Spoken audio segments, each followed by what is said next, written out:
观众朋友大家好，欢迎收看9月23公司第一台下晡新闻，我是陈淑君。来先来看今天有什么新闻重点。受到低压带影响，全台湾拢落大雨，前2日双北市和高雄屏东地区累计雨量超过400毫米。昨暗台中一台305的公车驶越来时，弄到过车路的2个查某的大学生，造成1个人死亡，1个人受伤。中国国安部指控讲有骇客组织针对中国香港、澳门进行网络攻击，讲是台湾国防部的驻通电军，佮公布3个网军的名佮相片。来先来看，受到低压带影响，这几天全台湾拢落大雨。2日到2日，包括双北市、高雄、屏东地区，这2天累计雨量拢超过400毫米。中央气象署是表示讲，今仔下晡桃园以北、宜兰佮花莲地区有部分所在会落大水雨，还是大雨。按算今仔暗时开始雨地较细，也毋过一直到这礼拜，北部佮东部天气嘛是拢个真无稳定。有网友日翕到这个大雨画面，岔路的水一直为东吴大学查某宿舍的楼梯宣泄落去，就像小型的水墙。镜头转到新北市市标准局的围墙，甚至因为积水伤悬，围墙倒去。代志过一天，当地的区公所派人去拆掉倒去的围墙，冲洗路面。迎接8日上班上课日，真侪民众讲雨总算停啊。也毋过爱注意的是，因为气象署指出，自今仔日下昼开始，桃园以北、东半部甲中部山区拢有局部大雨，也是大水雨。整体的下雨来说，在今天不会量值像昨天来的那么多。午后的下雨的情况，我们可以提醒大家，就是在桃园以北这些地方下雨情况，还是要特别注意一下。根据气象署统计，为21番点甲23番点为止，2天的累积雨量真惊人，包括台北北投、新北万里甲高屏地区，拢超过400毫米。嘉南7度累积雨量有359毫米。民众关心是到什么时阵雨才会开始缓和？整个下雨的趋缓，可能在今天的深夜之后会逐渐缓和下来。不过未来这几天，因为锋面在台湾北部到北部海面这个地方在徘徊，所以说天气相对还是比较不稳定一点点。大雨过了后，未少地区依然有积水的痕迹，各地无用咧清污清洗路面。也毋过气象署提醒，一直到29为止，北部甲东北部地区依然属于无稳定的天气，民众出门上好是爱早雨满雨伞。记者综合报道。再来看，昨早起高雄捷运出现通车以来上严重的故障，红线的细运站到公山沿线9站，因为电力异常，车无法度驶。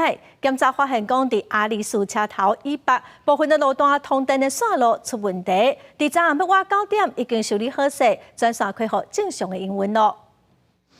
真侪人伫咧高雄捷运站、细运站出口无法度入去，因是到位了才知影讲，这站怎么无营运？看大家真无奈，有人赶时间呢也真不满。什么接驳车他们不管我们叫不到进车，我们都桃园来的，太可恶的。他只有说换其他交通工具，或者是台铁之类的。高雄捷运红线 R17的细运站到 R21都系公园站、沿线5站，22早起要9点时阵，因为导电轨的电力故障，先是降级用局部运转，或者是单线双向通行。到10点半左右，细运站到R22清波站直接停止营运。迄当阵4台列车被清车，影响差不多200-300位旅客。在1:06分影响扩大，自细运站到公山站总共9个站拢无营运，改用公车接驳。污秽的话，你要不要坐4公车会比较近一点？经过人员部巡检查，维修人员发现下行路段有一寡导电轨固定的所在松落去，并且甲列车的一电路啊有弄过混领，造成列车的一电路啊断去，一个第三轨受损。部分区段第三轨的电力故障，所以区段暂停营运。R24车站以北下行路段有部分3轨固定处脱落，并与列车集电靴有撞击痕迹，导致列车集电靴断裂及3轨受损，因而造成部分区段3轨电力异常，所以需要区段暂停营运。伫咧中昼要到10点钟了，礼拜暗8点53分，高雄捷运恢复全线通车，这是高捷通车16年来系统异常上久的事故。记者综合报道。因为受到热带性低气压影响，雨势落袂停，屏东附近的海啸影阁真大，东流线的交通船今仔阁继续停驶，民众是真怨叹。另外，台南关田一条往大溪的山路，昨嘛因为落大雨，造成路基流失，早起是阁继续封路。区公所是表示讲，会争取经费，赶紧来抢通。后船是门口走马灯显示停驶的消息，要坐船的民众到现场看甲戆去。我要坐船啊，无船啊啦。民众无奈离开屏东东流线交通船二沙全面停驶，但看到路上风雨，暗时就已经变色，二沙煞无开船，嘛引起着急返去厝的游客甲小琉球的居民不满。船那么贵呢？落来阮亲戚遐大。早上去看一下出海口的浪还是稍微大了一点，而且现在雨下的也比较大哦，那个山上的那个溪流流下来的漂流木比较多，考虑航行安全哦，那个漂流木还有海上的浪况哦，先暂时会停好。海面风影真大，受热带性低气压的风雨影响，东流线机动性开船的时阵，就因为大影互船员开甲心惊惊。业者考虑安全，只好宣布停驶，二时才恢复。毋但航运受影响，台南关田一条社子往大溪七亚埔的山路，路基嘛因为大雨空去。里面大概有60人左右，他们的物资呢没有什么匮乏，而且他们有另外一条路可以通行。我们跟里长有保持联系哦，如果有需求，我们会尽快支援。山路大面积崩落，大约半个人悬，土壁嘛甩位，路段到二沙透早，阁是全线封起来，影响七亚埔3个部落居民的出入，爱开加一倍的时间行替代道路。区长表示会争取经费，希望赶紧修复，让居民正常通行。记者陈环宇、柯正俊，屏东台南报道。再来看昨暗台中市的中区一台305的公车，伫日川东街中山路口要驶越的时启动着，同时当个过车路的2个查某大学生，造成1个人死亡，1个人重伤。警方是以过失致死罪，甲公车驾驶上班。台中市交通局是表示讲，调查若发现讲责任是伫公车，会来重罚客运业者。好，这边就好，这边就好。人互公车底调的警消赶紧用假死共救出来，不过人已经无喘气、无心跳，紧急送医也是救袂回来。另外一个查某人意识清楚，手甲脚拢挫伤。暗时9点左右，这只305公车对立川东街要倒越中山路，煞弄到行伫斑马线顶头的2个女大学生。林女经送中国医药大学附设医院急救，院方宣告死亡。全案依道路交通事故处理程序办理，并转交通大队厘清肇事原因。警方初步判断，公车甲过路人拢是青灯，双方拢无弄红灯。不过公车无停让过路人，才会造成事故。客运业者表示，这个涉事的驾驶服务15年，唔捌出过车祸。应该说，我们先停等的部分没有落实啊，那可能就。转弯那个角度的部分，可能他也没注意到行人走过来，这样一早在提醒驾驶，就是一定要落实所谓的停等的部分，转弯的时候要停等。将对客运业者进行重罚，并市府会协助死者进行后续的赔偿事宜。台中市交通局有要求，公车驶过路口的时，爱停让，嘛用手比出来确认过，才会当继续驶。不过实际去意外现场，要是有公车要越的时，无驶较慢，嘛无停让。2个女学生读的东海大学升录的协助学生。做我们校内的一些紧急纾困或者这个諮商的一个部分，包含当天跟他在一起的另外一个同学，我们现在的一个教官也在跟他准备跟他做一个接触。东海大学谴责这意外，除了希望会当理清原因，校方也协助过身的涉案学生申请应有毕业证书。记者综合报道。再来看高速公路局检讨去年高速公路的事故报告，去年计共是有46630件的事故，前3名车祸的原因，第一是无保持安全距离，再来是无注意头前车的状况，还有乌白切车道。这个月初10，伫国道3号中部路段，一天就发生2件重大交通事故，其中伫彰化河美路段，也有小客车驾驶送医当伤不治。高公局公布去年国道事故检讨分析报告，发现国道交通事故件数为110年的32865件，每年欠悬。去年去到46630件，年增17.58%。因为我们年度的交通量成长大概在1.2，但是呢，去年大概增加3.6，交通量增加，事故件数增加，大概是呈现一个正相关。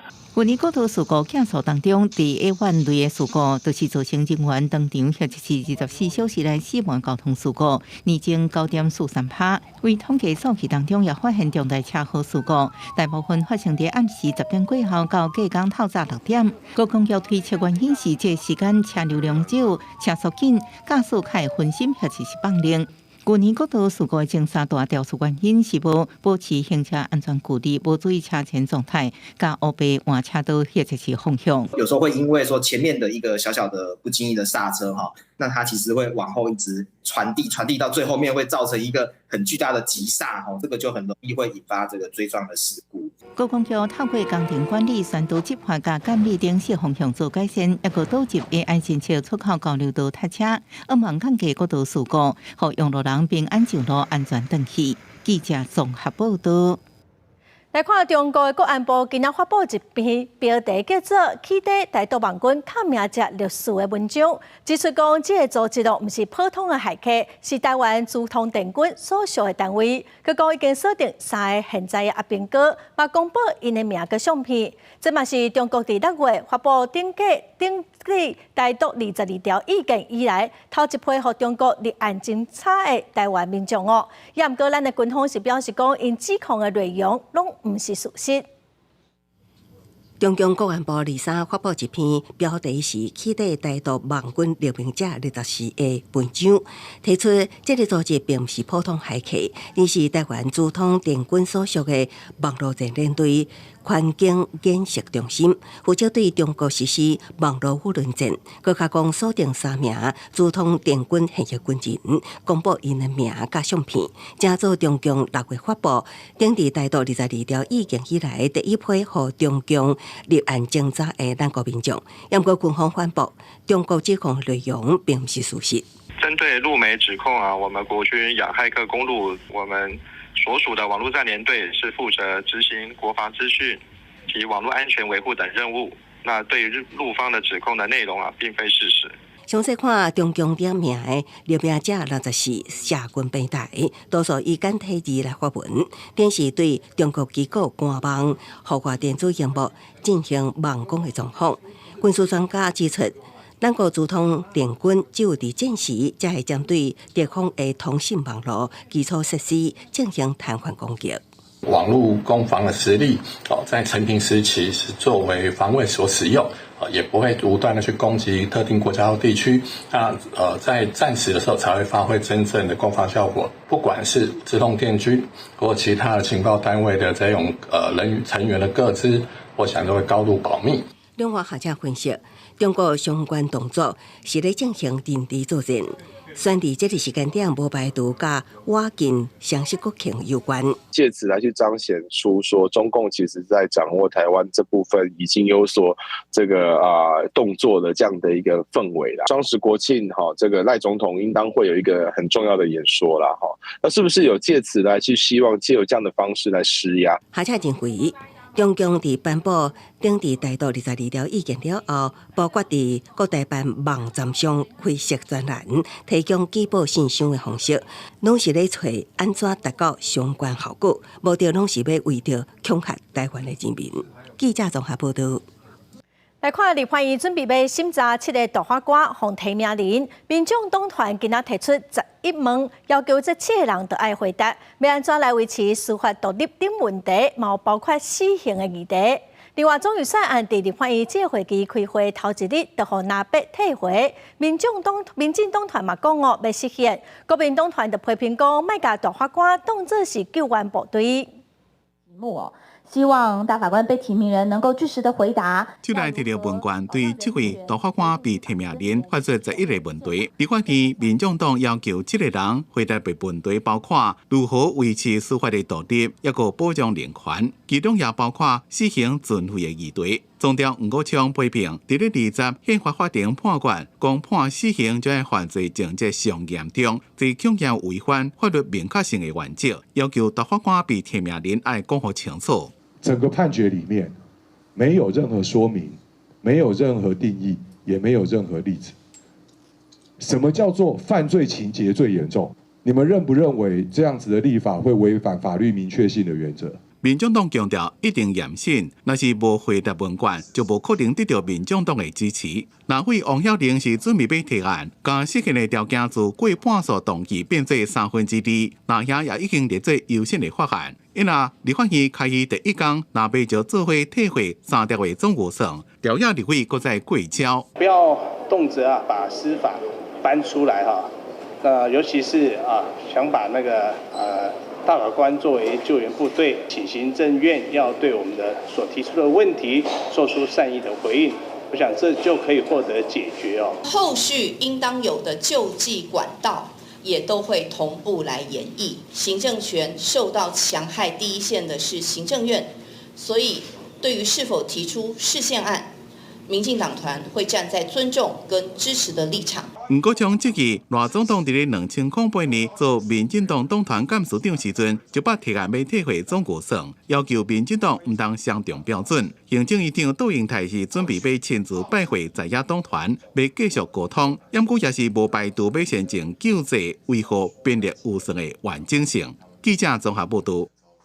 来看前2日台北市的大巨蛋棒球球场周书杰引退赛2日都有8万的球迷，因为外口雨势落甲真大，大巨蛋的室内嘛在漏水。有议员就批评讲，国庆暗会要伫大巨蛋来举行，这应该赶紧处理。台北市长蒋万安嘛表示讲，已经有要求万雄针对严重漏水的所在，伫10月初4就要完成改善体育局安顺部买替大巨蛋来勘查。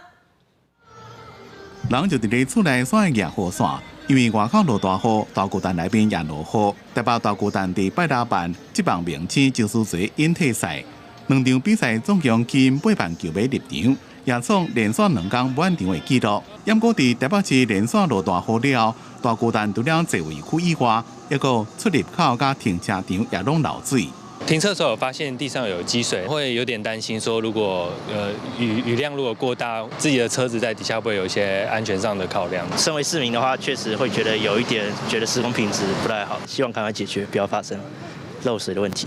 对此，万雄公司伫咧2日对外道歉，共统计2日2天总共有400位民众受影响。伫咧出顶帮一个排水检查工程完工进程，会撇开可能会滴水的卖票的区域。不过议员批评，国庆暗会就要到啊，大巨蛋还阁伫咧漏水，敢讲叫外宾因野雨伞听工会唱歌。国庆演唱会难道要让这些各国邀请来的元首、外宾、代表、大使，坐在大巨蛋里面撑着雨伞来听江蕙的歌声吗？网友当然也酸说，难道这样子听落红现在是比较应景的吗？奉劝蒋万安还是尽速赶紧启动这个审查机制，让外部单位来审查。台北市长蒋万安是强调，已经要求体育局强烈要求万雄随进行相关的改善工作。万雄是提出分级改善措施一个期限，并且每礼拜停播相关的改善进度。针对严重大面积漏水的区域，万雄就要伫咧10月初4进行完成检修。针对严重大面积漏水的区域，在10月4号前即刻的进行改善完成。另外，零星的漏水地区，元雄就必须落实他们当时10月底前全面改善完成的承诺。伊若对议员建议市政府引入3方科学，蒋万安是回应讲，之前已经请台北市技术工会协助提供专业的改善建议。会继续保持联络，因若体育局按算伫咧下昼要派人去大巨蛋实地勘查，也会透过定期双边工作会议继续追踪改善进度。除了要伫咧国庆暗会进程，确保座位区也有使用区域未受影响，也希望万雄一定要伫咧10月底进程，把所有指定的防路改善工程拢完成。记者综合报道。警方最近抓到卖毒集团对越南走私以及毒品海洛因来台湾，伫基隆关的关口互抓到，嫌犯是将海洛因藏伫布拖的手环仔内底，计共是查到超过8公斤价值超过4200万。警方嘛抓到6个人上班。慢慢走出来。请对准面体督部特勤队大规模戒备，命令厝内底嫌犯唔当轻举妄动，避免这群人牵涉毒品走私。用机师寄开报纸的饼，伫饼内底发现藏毒品海洛因。海关甲保山总队顺线向顶观察，侦破不法集团据点，查到7.3公斤的海洛因，加1公斤外安非他命，总价值高达4200万。在逮捕过程中，因情况急迫且担心犯险销毁证据，专案小组随即请刑事局除报特勤队协助破门攻坚。警方调查，因为越南进口大量属价报纸怀疑目的无单纯，果然查出用合法暗砍非法装饰毒品来台湾。好在在吉兰关洞内，即摆抓到6个人，依照毒品条例罪嫌移送。运输一级毒品的刑度是死刑及无期徒刑。海洛因是第一级毒品，照即卖法规，涉嫌制造、运输、贩卖无期徒刑作为上低法定刑，就算宪法法庭已经要求修法，甚至伫修法进程，应照判决意旨，看情节减刑刑度。啊，毋过即摆嫌犯被抓走私大量毒品，是毋是符合意旨？爱等后续司法审理。记者综合报道。台东女保工厂要关门，劳资协商过外月，今仔进行头一届的大型改革的强制协商。工会成员早起是要求公司得爱提出诚意，提悬补偿的条件。劳动局嘛望公司以照顾劳工做原则来保障员工的权益。官场补偿要再提高，官场补偿要再提高。台东女证公司关手案件协商1个月，公司伫顶礼拜5的调解头一摆提出补偿方案，也毋过工会认为方案内容诚意不足。第三头一摆大型改革强制协商，搁一摆积极要求公司提出诚意，若无卖图提悬空争。有很多移工来到这个工厂，一个合约都还没有做完，就碰到了这个官场。前面的中介费还没还完，后面马上又要买工费。希望公司在提高这个补偿方案，年资每多1年是要多付1个月，因为我们其实有非常多的劳工是花了40-50年的时间，就是在这里工作。那再加上这个公司其实并不是不赚钱。工会甲劳团批评，台东女证违法欠薪数十年，结果要付欠的工资的时，却突然修法坚持只会当付5年所欠的工资，安怎对得起一世人为公司付出的台湾劳工？另外，针对付关键中介费的移工，公司突然关手，安置方案也只是转介媒合，要求合理补偿。工会他对于公司的有关协商，自主协商的部分没有达成共识，然后所以要求我们进行强制协商。资方这边对于劳方说那个赔偿金不足的部分有没有一些说法？针对工会关手补偿提悬诉求，公司方面对记者提问无做回应。劳动局是希望公司会当徛伫照顾劳工的原则，协助劳工也个工会互因权益的保障。记者综合报道。国际新闻来看，日本甲南韩这2天拢落大水雨，南韩的釜山雨量是创同期9月的纪录，南部地区有900外人洪疏散。日本石川县的能登半岛有那市区淹水，水崩山嘛，甲民众的厝冲走，目前已经造成6个人死亡，更有超过10个人失踪。根据统计，轮岛市伫48点钟内落将近500毫米的雨量，涿州市是落将近400毫米哦，是平常时9月雨量的2倍外。雨水流来了，将规个路拢砍掉去。日本石川县轮岛市市区的街仔路做大水，对空白画面看落去，街仔路变做溪，水阁正错流，水淹到半个脸啊才悬，规涂骹拢落过霉，土石流也甲厝冲海去。ずっと読んでらっしゃってはどこにおるかって一直読んどったけど何もダメやったって何も返答なかったって。救护方面来，佮加上风台葡萄松带来正百的水汽。石川县能登半岛大雨落袂停，市区做大水，造成民众死亡加失踪。根据统计，轮岛市伫咧48点钟久内落要加500毫米的雨，涿州市也观测到要加400毫米的雨，拢是9月平均降雨量的2倍较低，两项拢创日本观测史上的新高。昨日の朝8時半ぐらいかな、市内を穴水町からこの輪島の私の家の方に走っていたら、急にこの30分ぐらいですごい水が増して、車の半分ぐらいが埋まるような水になってきて。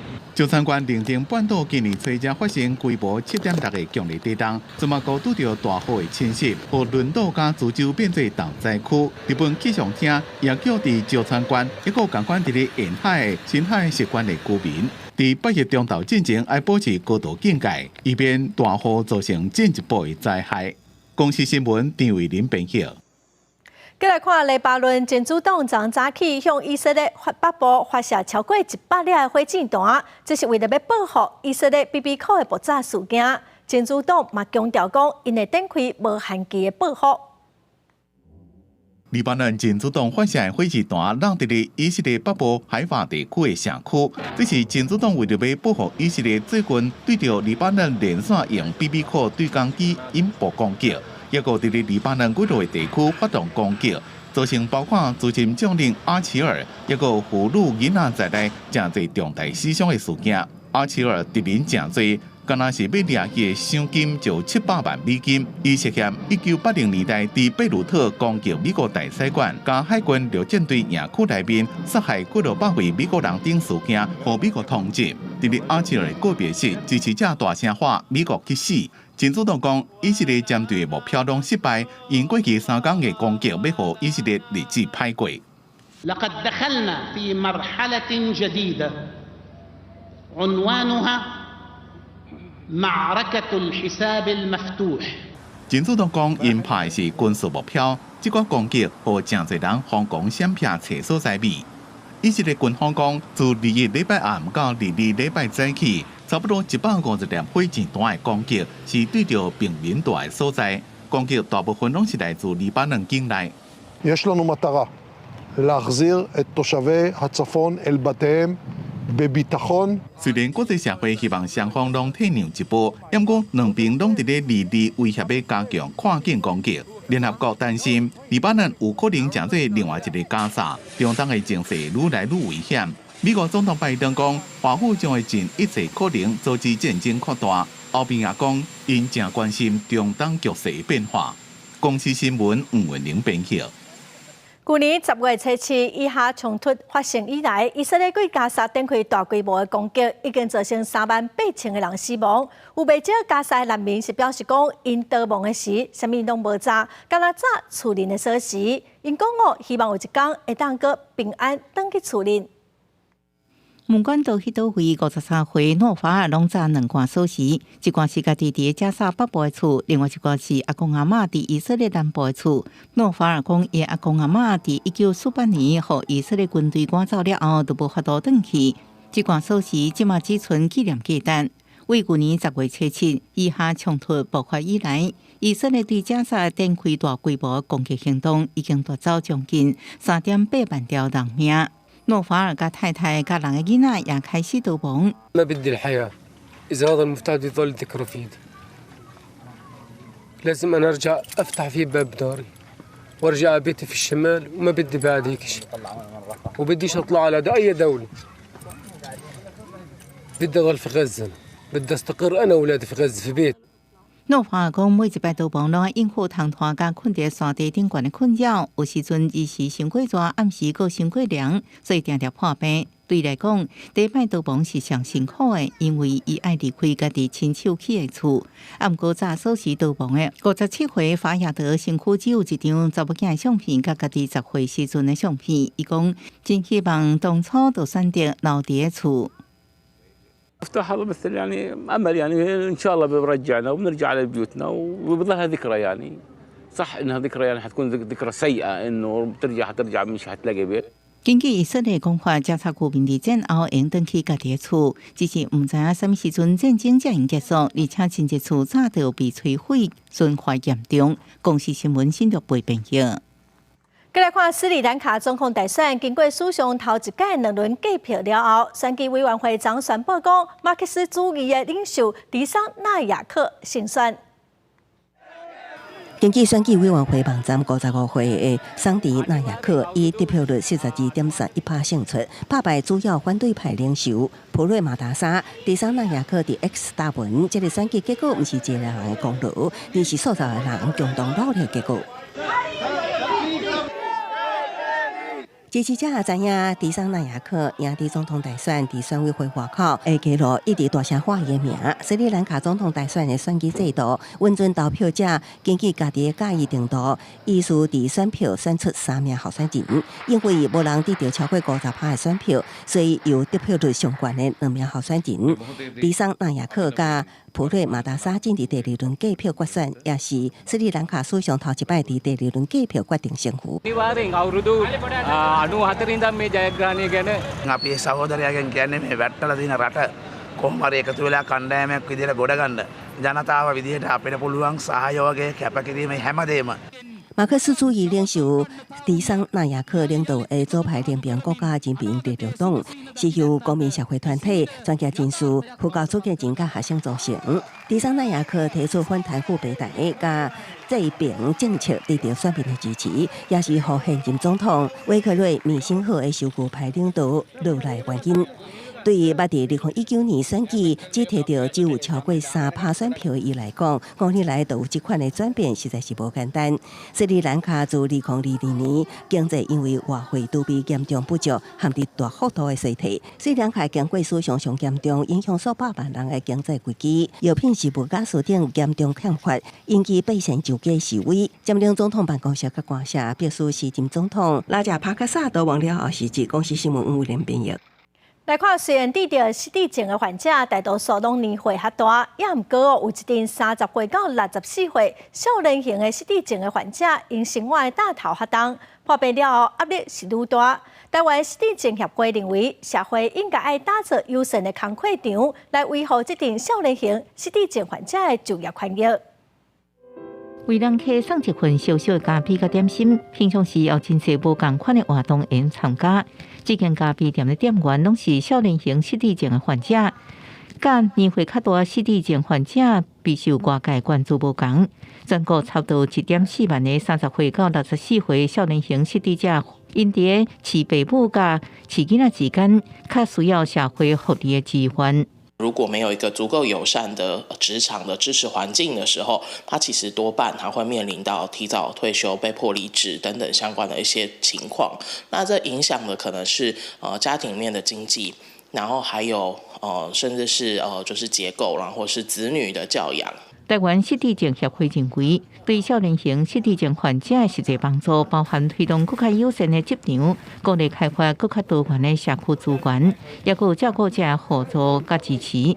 用台北市会的，甲今年8月底，全市推估有差不多4万的失智者，这几年也投入资源，协助少年型失智的患者能回归职场。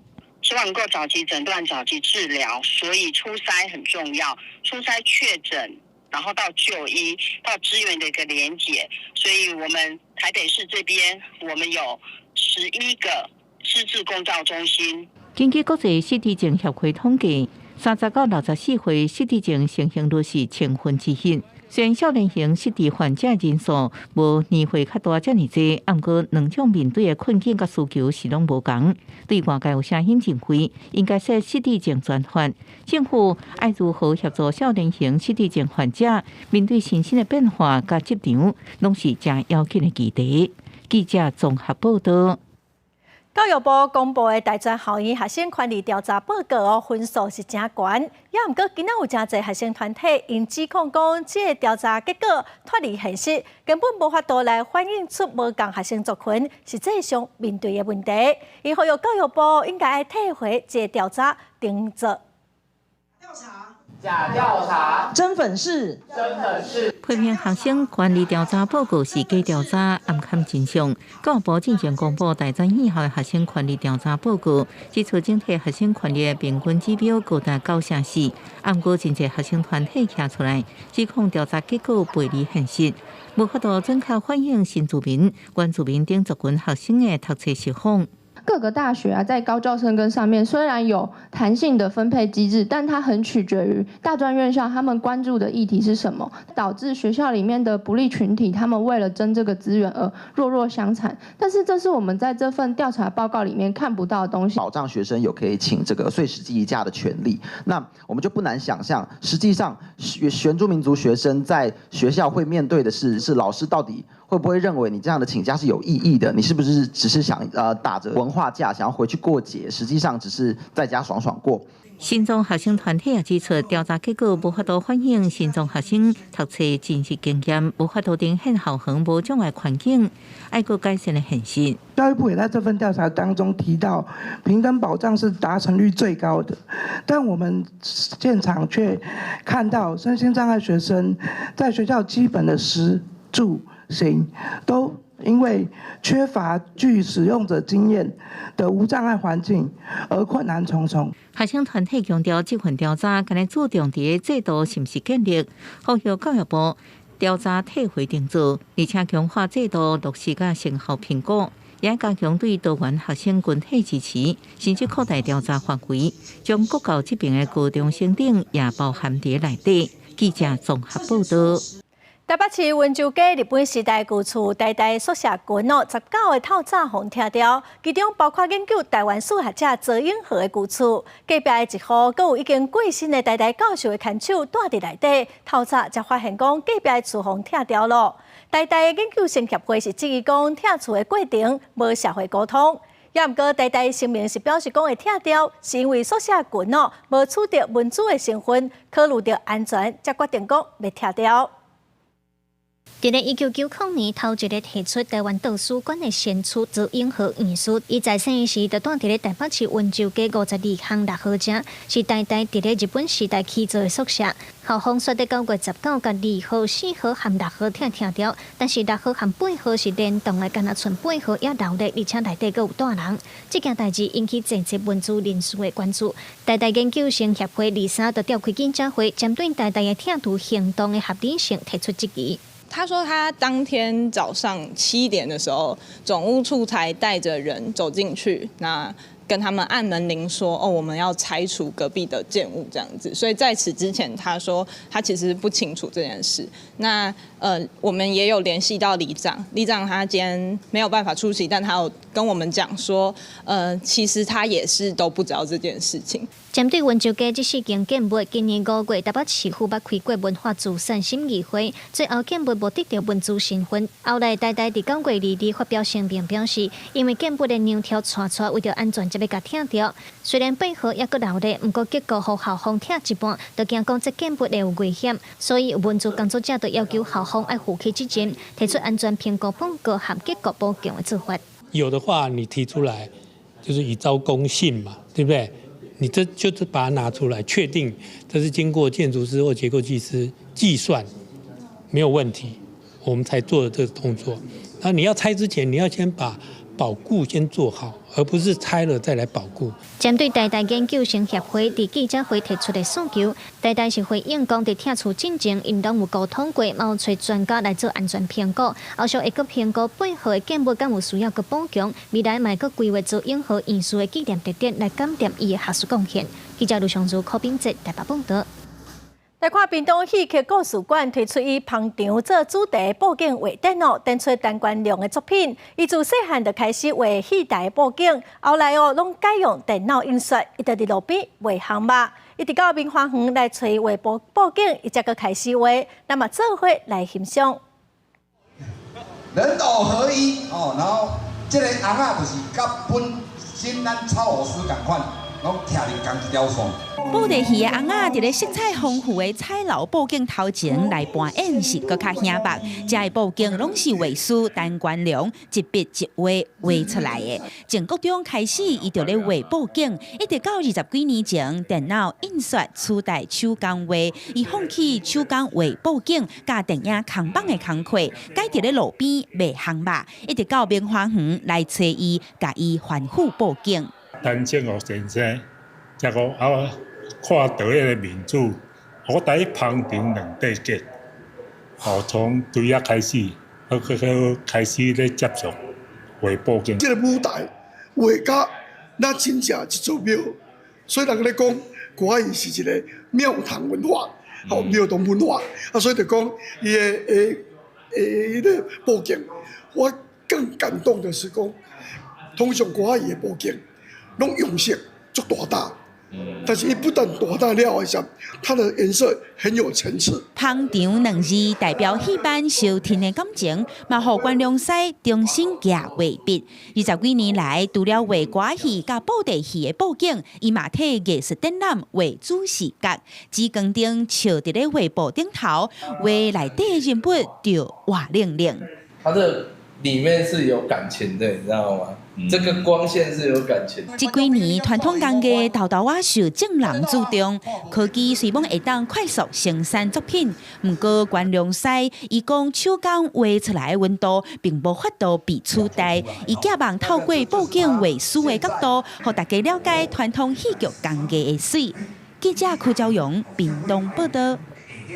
无倒的有机米已经是趋势。那对昨仔开始就使用有机来栽培，会愈受到消费者的信任。台东关关山接受农粮署的辅导，这个月通过台东关头一间有机栽仔场的认证，提供关山150公顷面积有机米的农产来使用。咱个人真爱食有机米，不过种的过程毋是自稻仔栽一直到稻仔规个拢有机，只是对稻仔米来验证是毋是有机。农粮署这马就辅导台东关关山镇成立台东第一间有机稻仔栽场，这个月通过认证，用物理高温杀菌，连培育土壤杀菌消毒，无用农药，对农民来讲是好消息。那惯性的方面呢，那就是它在育苗的时候，它就可以。在泡谷种的时候，它就可以使用农药了。那我们有机种苗场的话，就是用温汤消毒的部分，那以60度的热水来做消毒，那过程就完全不会使用到农药。农粮署讲，华东地区有机稻米产区有1700多公顷，占全国一半以上。这马花莲有2间有机育栽场，这边辅导关山镇的稻仔栽业者通过有机认证，提供15000瓣稻仔栽和150公顷的有机产使用。从源头去管理，有这个有机的这些种苗来栽种的话，我想这个整一条龙的生产方式能够更获得大家的支持。因为有机稻仔栽的计效是一般稻仔栽1.4倍左右，不过伫个人这么对时间的要求愈来愈提高，有机稻仔栽的培育使用会更加受到消费者的信赖，农民的收益也会增加。农粮署以后会再再辅导更加专业者来做有机稻仔栽培育。记者综合报道。来看水中运动伫澳洲愈来愈受到欢迎，一寡烦恼讲脚头舞会受伤的高龄族群拢会来做这款的运动。毋那伫都市乡镇卡所在嘛拢真受到欢迎。有人就形容讲特别真做是澳洲的全民运动咯。教练热情带动上课气氛，学员伫游泳池内底对教练的动作训练，拿打水、拿举细肌教练。这是澳洲东南部的小镇伦马克一款水中游泳的课程，学员当中有真侪老人。So it just gives you stability and friendship and a bit of a laugh. 研究显示，水中的阻力是陆地15倍，而且水中运动唔但会当消透压力，佮会当加强身体柔软度，真适合关节受伤或者是较食偏无爽快的人做。热情了后，真受到澳洲人的欢迎。Pre-COVID, everything was around a 50% attendance mark, and now you're looking overall around the 82 across the board. 疫情过后的时代，大家愈来愈重视健康，真侪城市的水中运动课程拢是客满。这个流行也影响到庄卡地区。巴莫拉郊区的民众为着治官责任，走来洗车爱半点钟的伦马克小镇参加水中游泳的课程。Although we live just out of Barmera, we don't mind the travel because the benefits outweigh. And it's not just looking at cardiovascular fitness or strength or balance. It's looking at mental health and well-being and having a purpose and catching up with people. 根据澳洲皇家救生协会统计，目前全国约8成游泳池都有开相关的课程，嘛愈来愈侪青年投入，那就已经变做澳洲的全民运动。公司新闻电为人编译。来看比利时北部一个讲荷兰语的庄头，对14世纪开始就有家庭会收容照顾精神障碍的患者，互因会当亲像正常人来生活。本地真特别照护模式嘛已经制度化了。去年嘛正做是联合国教科文组织的非物质文化遗产。精神障碍的患者西维亚住伫比利时北部赫尔的寄养家庭，甲因做阵过正常人的生活。有当时斗相共拍衫做家事，有当时正欢喜的唱歌画图。这是赫尔700年代接待传统，正差不多100位精神障碍人士住伫咧志愿者的寄养家庭。I was a year old when my parents and I came to this house, and that's when I started living with patients. You get used to it. For me, they're actually like sisters. My favorite thing is playing with the Playmobil monkey and doing the dishes. And I like the two cats when they sit still.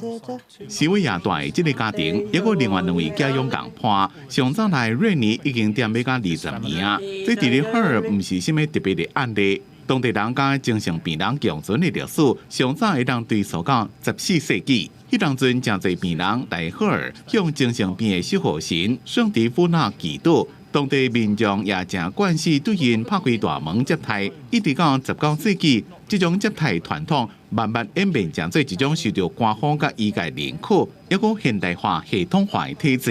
伫咧遮，无人会对患者的焦虑偏向过节。细细念大惊小怪，有人一大就大几落10年，甲寄养家庭正紧密的连接。Succes van de gezinsverpleging volgens mij, dat is die warme nest geven. Geen instelling, geen grote gebouw waar dat je ingeduwd wordt dat je een nummer bent, maar waar dat je echt het gezin kunt meemaken. Niet alleen zijn. En Julien ook niet. Ik ben alle dagen blij dat hij thuis komt van het werk, dat wij gelijk kunnen gaan eten. Dat is bij mij de meerwaarde.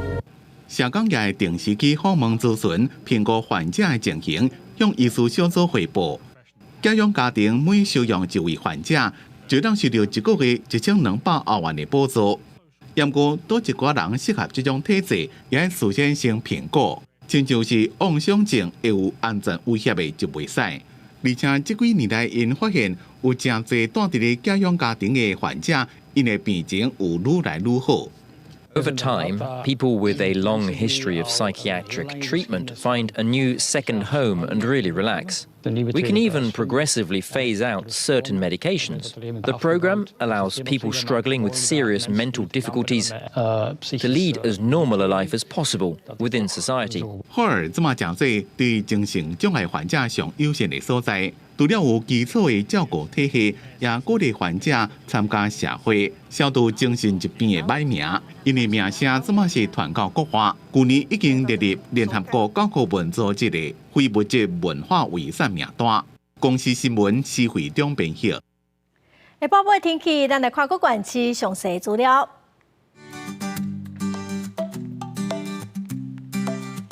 北部地区上低27度，上悬30度。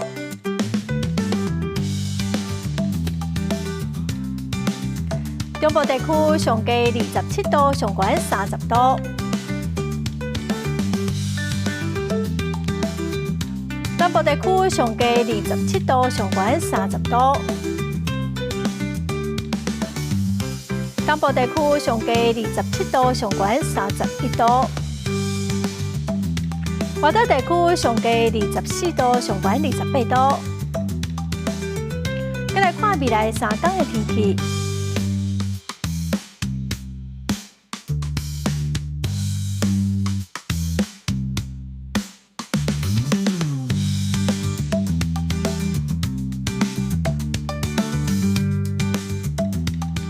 感谢观众朋友收看《公视台记台》播新闻，我是陈淑君，明仔载下晡3点，咱再会。